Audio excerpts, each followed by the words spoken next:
Jina langu naitwa Crescent Ndege Nyakitita, mwanachama wa chama cha Democratic Party DP.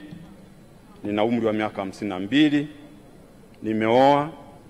Mke wangu anaitwa Catherine Charles Odudo. Nina watoto 4, wawili wa kiume na wawili wa kike. Lakini pia uzoefu wangu, elimu yangu na elimu ya chuo.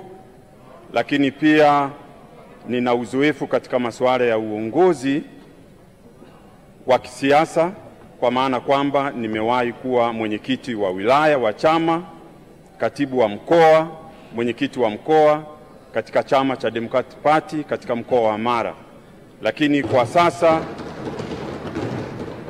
sasa ni makamu mwenyekiti wa taifa wa chama cha Democratic Party Tanzania Bara. Lakini pia nimewahi kugombea ubunge jimbo la Msoma mjini mwaka 2010, 2015, 2020. Lakini pia nimewahi kushikilia nafasi mbalimbali za kijamii, lakini nitataja moja, ni mwenyekiti wa mtandao wa marafiki wa elimu Tanzania kanda ya Ziwa Victoria.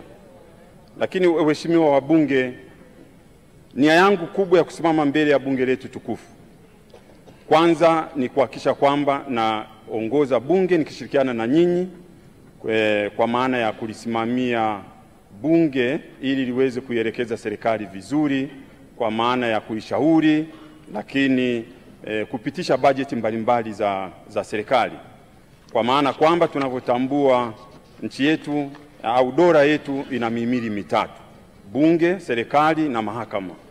Sasa ili mambo yaweze kwenda vizuri, kazi ya bunge ni kutunga sheria ambazo ni muhimu na nzuri zenye kufuata maadili ya nchi yetu ya Tanzania.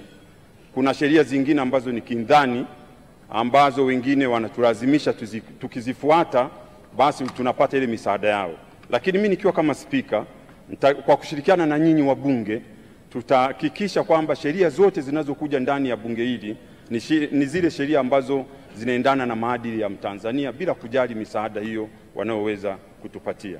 Lakini pia nitahakikisha kama spika kuona kwamba bunge hili mimi nitaligeuza kuwa bunge la maendeleo, kwa maana ya kufanya kazi, na kazi hiyo ni inatokana na bajeti zitakazoletwa na serikali, ambayo malengo yake, na kama tunavyoelewa serikali yetu ya nchi yetu ya sasa ina mikakati mikubwa. Muda wako unaisha Ina mikakati mikubwa ya kuweza kuwaletea maendeleo wananchi. Kwa hiyo pamoja na hayo yote nitahakikisha kwamba bunge linaendelea kuwa tulivu, linafuata maadili na kuifanya nchi yetu kuwa nchi ya amani na upendo na mshikamano. Naombeni kura zenu waheshimiwa wabunge.